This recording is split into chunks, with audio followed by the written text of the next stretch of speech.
नमस्कार मित्रांनो, मराठी माहिती विश्व या यूट्यूब चॅनलमध्ये तुमच्या सगळ्यांचे मनापासून स्वागत. तुम्ही पहिल्या व्हिडिओला खूप छान प्रतिसाद दिला. त्याबद्दल तुमच्या सगळ्यांचे मनापासून आभार.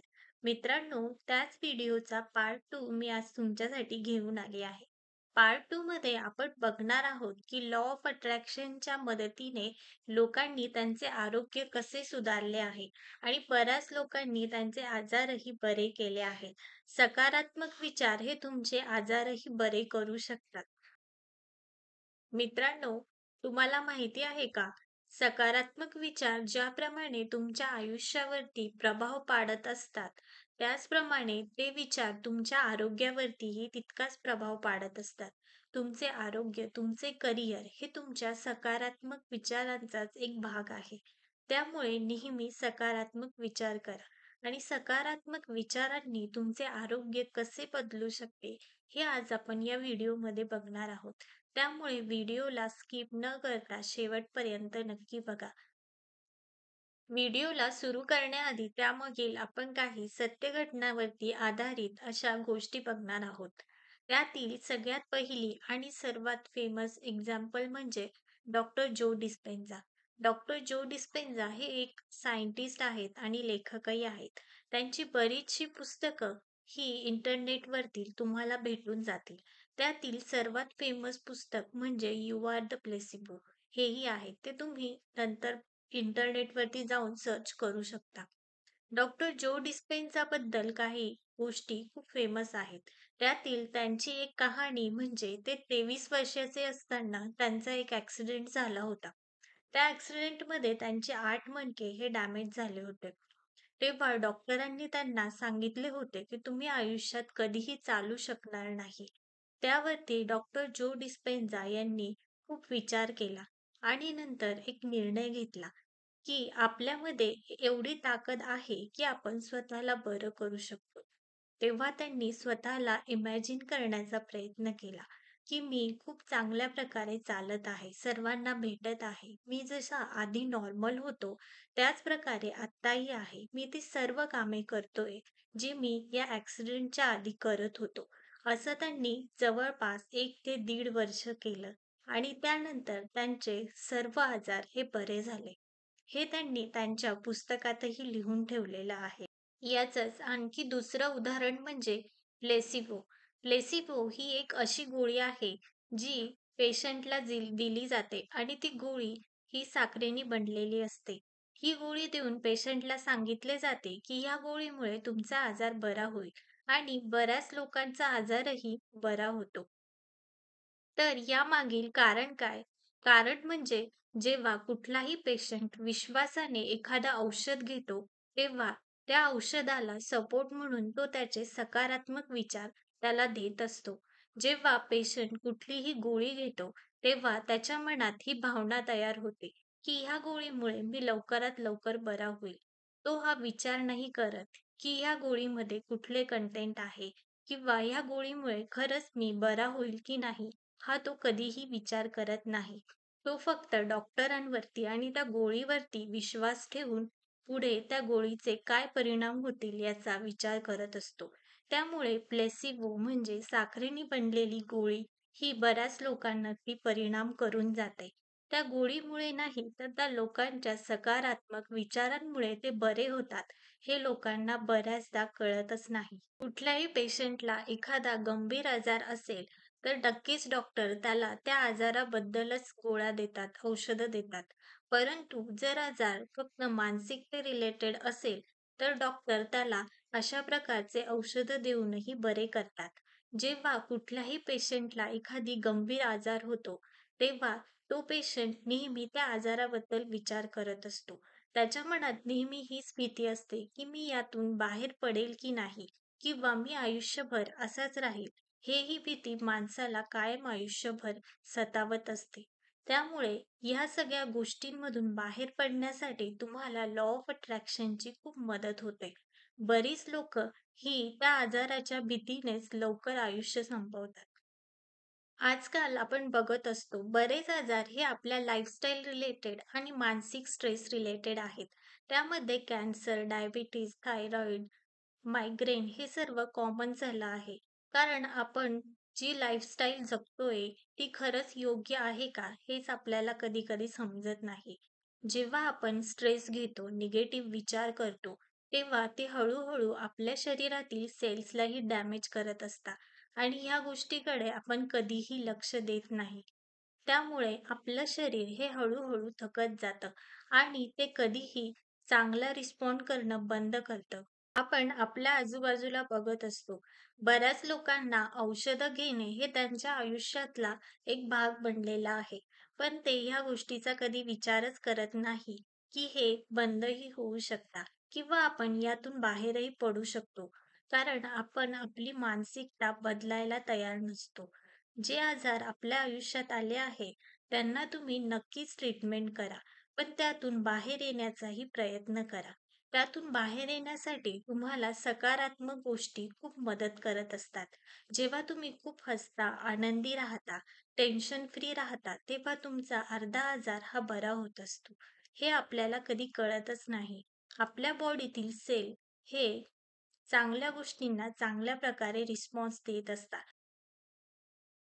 जेव्हा तुम्ही आनंदी असता, तेव्हा तुमच्या बॉडीतील सेल्सही चांगल्या प्रकारे रिस्पॉन्स करत असतात. त्यामुळे नेहमी आनंदी राहा. तुम्हाला जे आवडतं ते करा. कॉमेडी गोष्टी बघत राहा. कायम आयुष्यात दुःखी राहिल्यामुळे तुमचं शरीरही हळू तुम्हाला त्याच प्रकारे रिस्पॉन्ड करायला लागतं. तुमच्या नकारात्मक गोष्टींचा तुमच्या आजारात रूपांतर होत असतं. त्यामुळे नेहमी सकारात्मक विचार करा.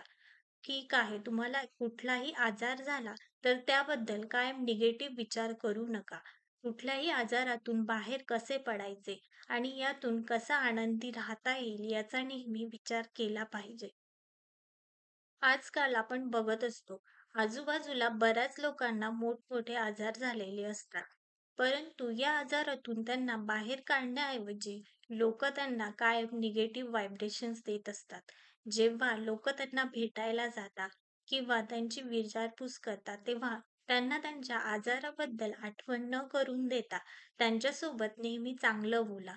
त्यांच्या आयुष्यात घडलेल्या चांगल्या गोष्टींची त्यांना आठवण करून द्या. तुमच्या या पॉझिटिव्ह गोष्टींमुळे त्यांना पॉझिटिव्हिटी भेटते आणि ते आनंद राहण्याचा, आयुष्यात पुढे जाण्याचा नक्कीच प्रयत्न करत असतात. आपण जेव्हा आजारी पडतो, आपल्याला जेव्हा लोक विचारतात, "तुम्ही कसे आहात?" तेव्हा त्या गोष्टीला नेहमी पॉझिटिव्ह रिस्पॉन्स द्या. आपण एकदम छान आहोत किंवा आपली तब्येत ही खूप बेटर आहे, हे लोकांना सांगण्याचा प्रयत्न करा. किंवा त्याच्या अपोझिट कधीही विचार करू नका, की माझं हे दुखतंय किंवा मला हा त्रास होतोय. हे कधीही लोकांना सांगू नका. कारण जे विचार तुम्ही डोक्यात ठेवता किंवा जे बोलता, तेच तुमच्याकडे रिटर्न येत असते. जेव्हा तुम्ही स्वतःच्या तब्येतीबद्दल लोकांना पॉझिटिव्ह सांगतात, तेव्हा ती पॉझिटिव्हिटी ऑटोमॅटिकली तुमच्याकडे येत असते. त्यामुळे नेहमी असं आयुष्य जगा, की लोकांना तुमच्याकडे बघून सकारात्मक वाटले पाहिजे.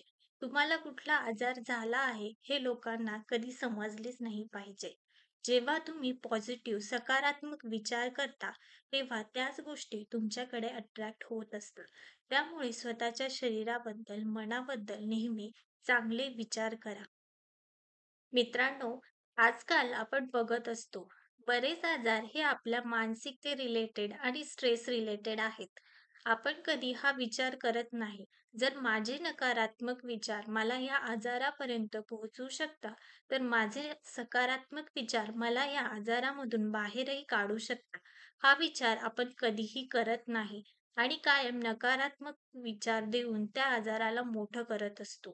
तुम्ही सायन्स आणि मेडिसिन हे नक्की केलं पाहिजे. पण त्याचबरोबर तुमचे विचारही बदलले पाहिजे. तुमचे मेडिसिन्स, औषधं हे तुमच्या फिजिकल बॉडीवरती नक्कीच इफेक्ट करतील. पण जी गोष्ट तुमच्या मनातून पेरली गेली आहे, त्यालाही तुम्हाला बरं करणं हे तितकंच गरजेचं आहे. त्यामुळे तुमच्या मेडिसिन्स सोबत तुमच्या मनालाही बरं करण्याचा प्रयत्न करा आणि तुमचं मन तेव्हाच बरं होतं, जेव्हा त्याच्यामध्ये सकारात्मक विचार पेरले जातात. त्यामुळे नेहमी सकारात्मक विचार करा. सायन्स आणि मेडिकलनेही हे प्रूव्ह केलेलं आहे, की तुमचं शरीर हे दर काही वर्षांमध्ये बदलत असते. ज्या प्रकारे तुम्ही विचार करता, त्या प्रकारे तुमचे शरीर रिस्पॉन्ड करत असते. जेव्हा तुम्ही सकारात्मक विचार करता, तेव्हा हळू-हळू तुमचे शरीरही सकारात्मक दृष्टीने बदलत असते. त्यामुळे आजपासूनच सुरू करा. काही वर्षात तुम्हाला नक्की चांगले रिझल्ट बघायला भेटतील. तुम्ही विचार करत असाल, की यातून बाहेर पडायचे कसे? यासाठी तुम्ही माझा पहिला व्हिडिओ हा बघितलाच असेल. त्यातील बेसिक गोष्टी तुम्ही फॉलो करा.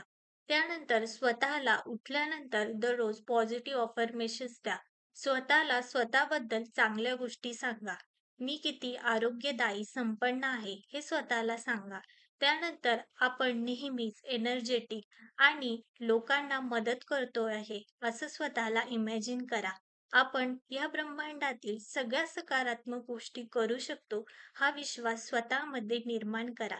तुम्ही हळूहळू या गोष्टींचे खूप चांगले रिझल्ट स्वतःमध्ये बघाल. यामध्ये सगळ्यात पॉवरफुल आणि महत्त्वाची टेक्निक म्हणजे व्हिज्युअलायझेशन. जेव्हा तुम्ही सकाळी उठल्यानंतर 5 मिनिट डोळे बंद करून स्वतःला व्हिज्युअलाइज करता, की तुम्ही खूप आनंदी आहात. स्वतःला बघत असता, की तुम्ही एकदम आरोग्यदायी आयुष्य जगत आहात. तुमच्यामुळे इतर लोकही आनंदी आहे. ह्या गोष्टी जेव्हा तुम्ही व्हिज्युअलाइज करता, हळू त्या गोष्टी घडायलाही लागतात. तुम्ही ब्रह्मांडाला जेव्हा पॉझिटिव्ह अफर्मेशन्स देत असता, तेव्हा ब्रह्मांडही तुमच्याकडे त्या गोष्टी पाठवत असतो. डॉक्टर जो डिस्पेन्झा यांची कहाणी आपण सुरुवातीलाच बघितली. त्यांनीही इमॅजिनेशन टेक्निकचा वापर केला होता. जेव्हा ते बेडवरती होते, तेव्हा त्यांनी स्वतःला इमॅजिन केलं होतं, की माझे सर्व मणके ठीक झाले आहे आणि मी खूप चांगल्या प्रकारे चालू शकतो. मी जे आधी काम करत होतो, ते काम मी आज करतोय. स्वतःला प्रेझेंटमध्ये खूप आनंदी बघा. तुमच्या आयुष्यात आज जी सिच्युएशन आहे, त्यावरती विचार करणं सोडून द्या. तुम्हाला जे बनायचे आहे, त्याबद्दल विचार करा. तुम्हाला हेल्दी आयुष्य पाहिजे असेल, तर स्वतःला कायम हेल्दी आयुष्य असल्यासारखे वागवा. ज्यामुळे तुमच्या आयुष्यात नक्कीच खूप चांगले बदल घडवून येतील.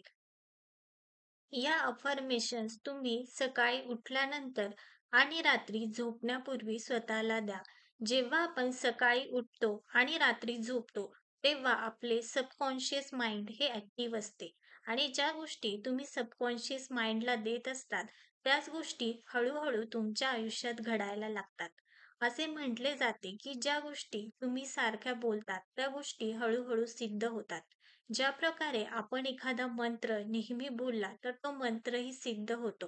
त्याच प्रकारे आपण दररोज आयुष्यात ज्या गोष्टी बोलतो, ज्या गोष्टी स्वतःला इमॅजिन करत असतो, त्या गोष्टी आपल्या आयुष्यात घडत असतात. तर हा मंत्र स्वतःच्या आरोग्यासाठी बनवा आणि हा मंत्राचा जाप तुम्ही दररोज करा. बघा तुमच्या आयुष्यात नक्कीच बदल घडवून येईल. मित्रांनो, कुठलाही आजार बरे करण्याची शक्ती ही तुमच्या मनामध्ये असते. ज्या प्रकारे औषधं ही तुमच्या शरीरावरती ट्रीटमेंट करत असतात, त्या प्रकारे तुमचे विचार तुमच्या मनावरती ट्रीटमेंट करत असतात. त्यामुळे तुमच्या आजाराचे मूळ जर तुमच्या मनातून असेल, तर तुम्ही फिजिकल बॉडीला कितीही औषधं दिली, तरीही तुमचा आजार कधीही बरा होऊ शकत नाही. त्यामुळे तुमच्या औषधांना सपोर्ट म्हणून तुमच्या मनालाही तितकंच ॲक्टिव्ह बनवा. त्यालाही तितकंच सकारात्मक बनवा. त्याच्यावरतीही ट्रीटमेंट करा. तुमचे आजार हे नक्कीच बरे होतील आणि तुम्ही एक निरोगी आयुष्यही जगाल. त्यामुळे डोक्यातून हा विचार काढून टाका, की मी हा आजार घेऊन आयुष्यभर असंच राहणार आहे. आज जी व्हिज्युअलायझेशन टेक्निक मी तुम्हाला सांगितली आहे, त्याचा वापर तुम्ही पुढील 21 दिवस नक्की करा आणि त्याचा तुम्हाला काय रिझल्ट भेटेल हेही मला नक्की सांगा. तुम्हाला जो पण काही आजार असेल त्याबद्दल विचार न करता तुम्हाला कसे बनायचे आहे, त्या आजारातून बाहेर पडल्यानंतर तुम्ही स्वतःला कसं इमॅजिन करत आहात, त्या गोष्टी दररोज सकाळी उठल्यानंतर आणि झोपण्यापूर्वी इमॅजिन करा. स्वतःच्या शरीराला सांगा, की तुम्ही पूर्णपणे बरे आहात. तुम्हाला कुठल्याही गोष्टीचा त्रास होत नाहीये आणि तुम्ही दिवसभरही ह्याच पॉझिटिव्हिटीमध्ये राहा आणि 21 दिवसांनंतर मला तुमचे रिझल्ट नक्की शेअर करा. आणि मी ही गोष्ट विश्वासाने सांगते, की तुम्हाला यातून नक्कीच काहीतरी पॉझिटिव्ह बघायला भेटेल.